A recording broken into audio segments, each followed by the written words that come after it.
আসসালামু আলাইকুম। আমি কয়েন চেকার এসএসকে। তো কপার নিকেলের একটা 5 টাকার কয়েন নিয়ে এসেছি। আগের ভিডিওতে আমি বলে দিয়েছিলাম যে 2004-এর যে একটা 5 টাকার কয়েন নিয়ে আসবো। তো এই কয়েনটা ভালো করে দেখে রাখবেন, খুব গুরুত্বপূর্ণ কিন্তু বিষয়। এই কয়েনের ব্যাপারে কিন্তু অনেকেই জানে না। এই 5 টাকার 2004 সালে এই কয়েনের ব্যাপারে কিন্তু অনেকেই জানে না।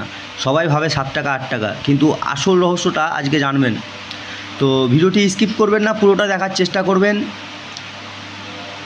তো আপনাদের কাছে যদি কোনো পুরনো কয়েন থেকে থাকে তো অবশ্যই কমেন্ট করবেন, আপনাদেরকে আমি সব পরিষ্কারভাবে বলে দেবো ডিটেলসে। তো আজকে আমি এই কয়েনটার ব্যাপারে বলবো, তার জন্য বেশি কথা বলবো না, ছোট করেই আমি ভিডিও বানাই, আপনারা জানেন যেহেতু।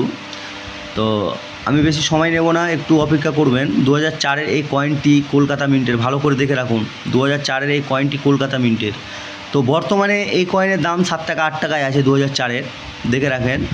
কিন্তু যদি এই 2004-এর হায়দ্রাবাদ মিন্টের মানে স্টার ছাপার কোন কয়েন থাকে আপনাদের কাছে, তো আমাকে জানাবেন। এই কয়েনটির দাম কিন্তু 300 থেকে 400 টাকা পর্যন্ত কিনতে পারে মার্কেটে।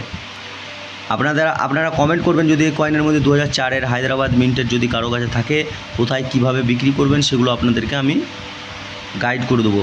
তো আপনাদেরকে 2004-এর যে এই কয়েনটির ব্যাপারে বললাম, খুব খুব গুরুত্বপূর্ণ। এই ভিডিওটি ভালো করে শেয়ার করে দেন, আরও 5 জনকে দেখাবার সুযোগ করে দেন যে এই 5 টাকার বর্তমান মূল্য কত। তো আজকের ভিডিওটি আমি এখানেই শেষ করছি। যদি ভিডিওটি ভালো লেগে থাকে তো সাবস্ক্রাইব করে পাশে থাকবেন। আসসালামু আলাইকুম সবাইকে।